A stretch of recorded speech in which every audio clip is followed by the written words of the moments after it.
noite a todos e todas vocês.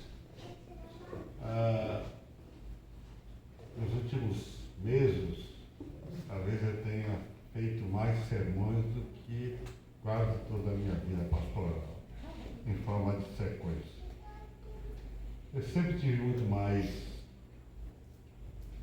uma determinação de fato de vivência evangélica, do que nós temos uma palavra para isso, de engajamento, Eu me encantei por Jesus por causa disso. Por isso que está anunciado aqui. Eu queria começar dizendo isso, que é o cântico de Zacarias, que está no capítulo 1. Eu até pensei, mas será o Benedito, né? Porque o nome do cântico de Zacarias é chamado de Benedito, né? Mas será que é um espanto do que vai acontecer? E esse espanto anunciado por Malaquias, por João Batista, e depois reforçado por Paulo em Filipenses, que são os textos do Advento, que a boa obra que Deus começou vai completar com determinação, é que existe uma determinação divina, e o espanto na história, a determinação divina na história, e o espanto dessa determinação divina é algo que, de fato, traduz essa expressão legitimamente brasileira, né? Será o Benedito, né? De espanto, que é Deus nascer entre nós. Tudo que é diferente do mundo da religião, tudo, é esse ato de Deus nascer como nós, igual a nós. Aí tem todo um cenário que se constrói em torno do nascimento de Jesus, e essa é a palavra de João Batista, e o papel de João Batista, e o contexto que se estabelece no capítulo 3 de Lucas, de onde é que Jesus e por que Jesus vem ao mundo como o encarnado divino, é o momento do espanto do Advento. E nós temos que ter muita atenção. A primeira questão que tem que ser que o impacto da presença divina na história, ele é um impacto de transformação. E a transformação, as palavras de Malaquias são de como depuração de ouro, depuração de prata, é uma coisa metalúrgica, né? Não sei quem já foi na metalurgia, no ourives, é algo de pedra bruta que se transforma em metal precioso. É ato de transformações muito radicais. A mesma expressão se encontra no Evangelho de Lucas. Aliás, o Evangelho de Lucas me traz uma triste memória. Eu ainda seminarista, no 2º ano de seminário, 1989, eu contraí cachumbas. Fiquei com as duas cachumbas lá, que naquele tempo nosso, aí minha mãe botava um pano, assim, com pomada beladona, para não poder fazer muita dor. E nessa minha quarentena de cachumba, eu li um livro fantástico, um romance, sei lá como é que é, de uma autora, não sei se é norte-americana ou inglesa, chamada Taylor Caldwell, chamada Lucas, o médico de homens e o médico de almas. Mas um livro fantástico, que a gente consegue reviver quem era o grego que estava sendo o precursor de uma elaboração evangélica muito detalhada, né? Muito minuciosa, e muito mais que isso. No trato evangélico de Lucas, você percebe os traços dessa relação biológica, de fato. Ele caracteriza a biologia dentro da expressão do Evangelho. Então, esse ato de espanto, o médico sabe muito melhor do que como é que esse fato divino se traduz em forma de uma história e que se estabelece num processo de confronto, de transformação e de esperança para o futuro. Então, esse conjunto de informações que no contexto que ele coloca aqui, você pode perceber, pode voltar um pouquinho o texto, meu companheiro, só um instantinho. Olha só, ele descreve o período, quem é Tibério César? Tibério César era o imperador de Roma. Quem eram os governadores da Judéia? Herodes, na Galileia, seu irmão, na região da Itureia, e Traconites e Lisânias, tetrarca de Abilene. Sendo sumo sacerdote, aí era o Pilatos, o imperador, o governador e o sacerdote. É um misto de poder religioso e poder do império. Esse é o contexto da encarnação de Jesus de Nazaré. Qual que é a expressão de maior espanto? É que o prenúncio da vida, do nascimento de Jesus, nasce do povo.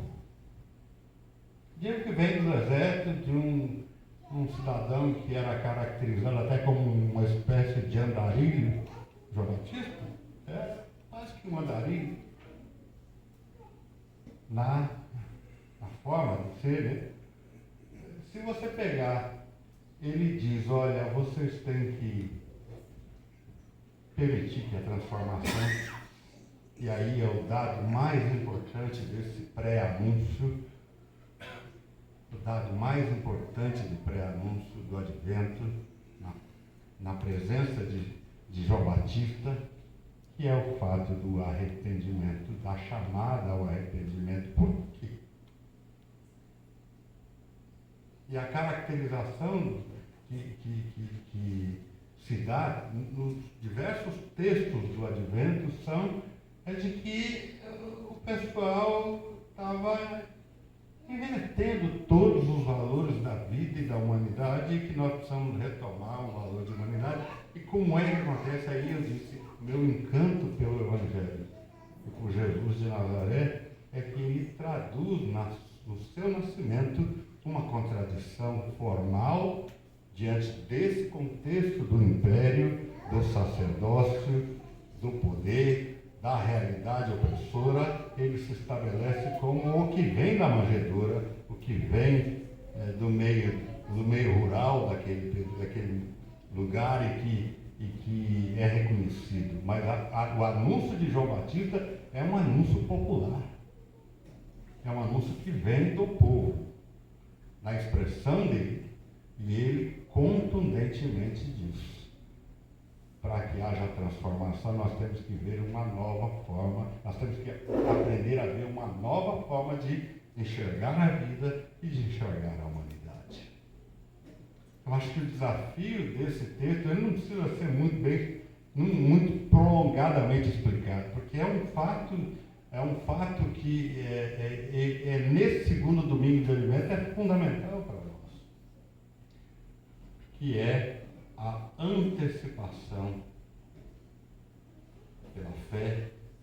Quando se fala que temos que aplanar os caminhos, antecipar pela fé todos os anúncios consequentes daquilo que Deus quer para a vida e para a humanidade desse mundo. É começar a antecipar, a começar a nos transformar. A transformação, ele se dá nesse, eu me dou até a liberdade de dizer que é a transformação do indivíduo, mas é também uma transformação do coletivo, de um contexto, de uma realidade. Não é a partir, é algo concomitante, algo de igual momento. Vai se transformar. Não precisamos ser transformados para depois transformar. Nós vamos transformando. Então, quando o Cristo anunciado e a chamada ao arrependimento é exatamente uma mudança de rota. Exatamente é uma mudança de mentalidade. É exatamente uma mudança de comportamento. É exatamente construir uma nova opinião sobre a vida. É exatamente saber que a encarnação do anunciada da vinda do Cristo também anuncia ou prenuncia uma nova humanidade. Essa é a nossa esperança. Essa é a nossa esperança. O que Cristo nos traz. Cristo divide a história. Na sua encarnação humana, que é algo fantástico, eu tenho um Deus como eu, que vive comigo,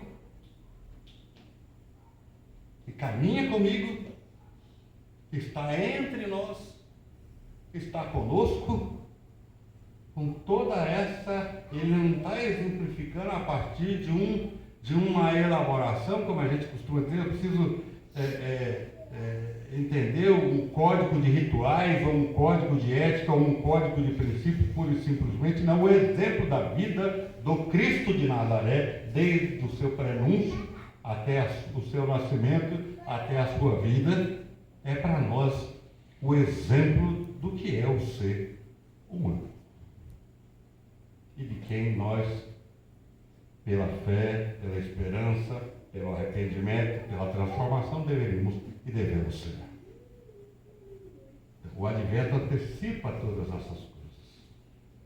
E nós aqui, como Igreja Cristã no século XXI, precisamos reconhecer esse ato nas expressões de João Batista, na oração de Zacarias, na profecia de Malaquias, nas expressões evangélicas que estão nos apóstolos posteriores ao advento de Jesus, mas que reforçam, em princípio, toda essa elaboração de um novo sentido a partir do que? Da nossa esperança. E aí um fato interessantíssimo que nós, os presbiterianos, os reformados, temos que relembrar no momento do advento. É sobre a soberania de Deus na história. A existência divina no andor da história, com todas as contradições que ela nos propõe. E o sinal magnífico da fé é enxergar que nas condições humanas, no mundo em que nós vivemos, nós conseguimos enxergar a luz. E não é simplesmente a luz no fim do túnel. Na expressão desse evangelho que nós estamos vendo aqui. A expressão de que o caminho vai ser iluminado, ou está iluminado, a quem quiser ver. Que é um ato transformador profundo da nossa vida. Tem impacto profundo no sentido humano e no sentido da vida. Em saber que há esperança. E eu conto um detalhe, para encerrar logo no final, logo em seguida. Nós somos um país e um continente antigo, América Latina e o nosso Brasil, mas ao mesmo tempo é um país e um continente que teve que se inventar.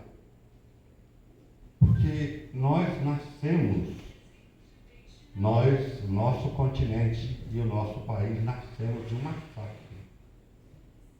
Nós estamos aqui após 500 anos de massacres, de escravidão, de expurgo, de assassinatos, de populações inteiras.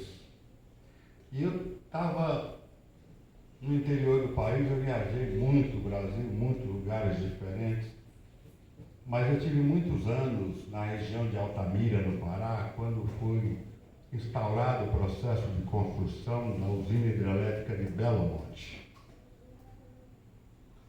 Lá vivem a maior população, ou uma diversidade de populações de descendentes de índios, de indígenas, de povos indígenas do nosso país. Só na região onde eu estava, eu tinha 14 diferentes etnias.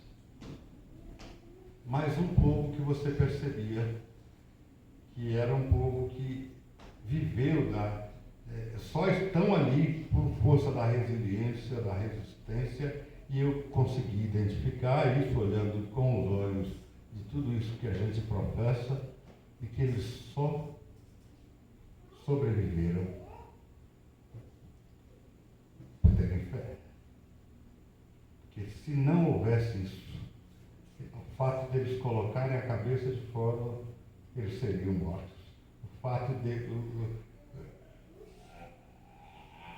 fazer perdurar uma cultura durante esses 500 anos não foi um ato pura e simplesmente da gente entender assim, que sobraram por aí. Não. Porque quase 2 milhões dos seus irmãos foram massacrados. Só viveram porque tiveram fé. Se não tivesse esperança, não estariam lá, onde estão no dia de hoje. Estou falando de um povo que não tem nada a ver com essa comunidade cristã, presbiteriana, da igreja reformada, nada. Estou falando da fé que emerge no sentido, da vontade, do desejo de viver, de reviver, de revitalizar, de reconstruir, Eu só posso entender que Deus, a nosso ser divino, teve soberanamente, apesar de todas as contradições nessa história, e produziu libertações ao longo dessa história. E libertou os oprimidos também, como diz aqui, dessa história. E fez com que a vida prevalecesse diante da morte, ainda que espantosamente minguada. Segundo fato, a liberdade, nossa liberdade humana. Estou falando da nossa tradição religiosa calvinista, reformada e presbiteriana. O Deus soberano, a divindade soberana que resolve encarnar. E nós? Tem duas coisas, podemos ficar apáticos a isso, não reconhecer isso, não olhar pela fé a nossa história, não identificar os sinais divinos no mundo, ou, na nossa liberdade, responder ao chamamento divino, à expressão de Deus, da qual nós devemos nos corresponder, que é Jesus de Nazaré, o seu chamado. O advento, João Batista é muito duro, Malaquias é muito duro, mas a esperança que eles trazem nas suas palavras de libertação, de vida abundante, de sentido de esperança, é muito maior. E que nós, povo de Deus, precisamos antecipar isso na nossa vida. O que me encanta em Jesus de Nazaré, por último, é exatamente o fato da encarnação de Jesus traduzir a possibilidade de que eu também posso. Que eu também posso. Em todos os aspectos.